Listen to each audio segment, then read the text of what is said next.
চাঞ্চল্যকর ঘটনা।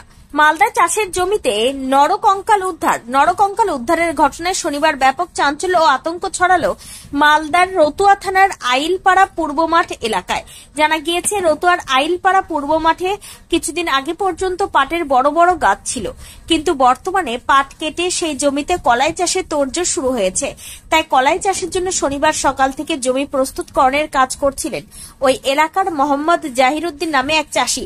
তিনি জমি প্রস্তুত করতে গিয়ে জমি চাষ করছিলেন। ওই সময় হঠাৎ করেই মাটির নিচ থেকে হাড়গোড় সমেত একটি নরকঙ্কাল উঠে আসে বলে খবর।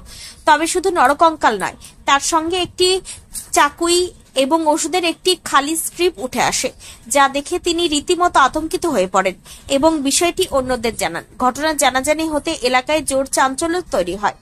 জমি মালিকের অনুমান, সম্ভবত পাট চাষের সময় কেউ বা কারা কাউকে খুন করে দেহ মাটিতে পুঁতে রেখেছিল। সেই পুঁতে রাখা দেহ আজ নরকঙ্কাল হয়ে উঠে আসে। তাই তিনি এই ঘটনার সঠিক তদন্ত দাবি করছেন। এদিকে এই ঘটনার খবর পেয়ে রতুয়া থানার পুলিশ গিয়ে হাড়গোড় সমেত নরকঙ্কালটি উদ্ধার করে নিয়ে যায়। পাশাপাশি গোটা ঘটনা খতিয়ে দেখতে পুলিশ তদন্ত শুরু করে বলে জানা গেছে। কি দেখলেন এখানে? এখানে এসে দেখছি একটা জীব মানে মানুষের কঙ্কাল সমেত মানে সবকিছু এখানে রাখা আছে, মজুদ দেখলাম। কি কি পাওয়া গেল এখানে? এখানে দেখছি মানে একটা চাকুও আছে রাখা। মানুষের কঙ্কাল মানে মাথা মুন্ড পা হাড় দেখে বোঝা যাচ্ছে মানুষের মানে মাথা মুন্ড সব রাখা আছে এখানে। আর কিছু পাওয়া গেল? আর এখানে দেখছি এটা ঘুমের ওষুধের মতন মানে দেখতে পাওয়া যাচ্ছে। কি মনে করছেন? এটা মনে হচ্ছে কেউ বা কারা মার্ডার করে হয়তো ফেলে দিয়েছে হয়তো। এই ঘটনা কি আগে বা কখনো এই মাঠে ঘটেছে? না, আমরা তো কোনোদিনও এটা আজকে প্রথম শুনলাম। আমরা শুনতে পেয়ে ছুটে এসে দেখছি এরকম অবস্থা। ঠিক ঠিক। তো কি চাইছেন এটা সুরাহা কিরকম ভাবে? এটা পুলিশে তদন্ত করে দেখুক, ডিএনএ যাঁচ হোক।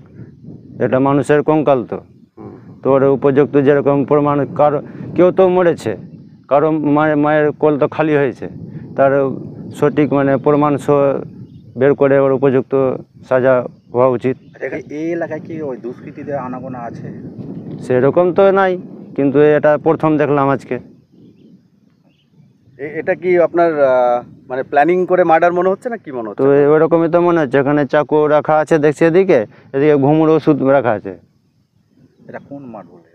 এটা আমাদের মানে পূর্ব মাঠ, মানে শামসি রোড রাস্তার পূর্ব মাঠটা, আমরা যে সিংহিয়া যেটা বলি বা দোলঘাটের মানে আশেপাশে। কোন অঞ্চলে পড়ে এটি? রতুয়া অঞ্চলই পড়ে। রতুয়া অঞ্চলে। আপনার নাম? মোহাম্মদ আলমগীর। আপনি কি এখানকার? আমি গ্রাম পঞ্চায়েত মেম্বার।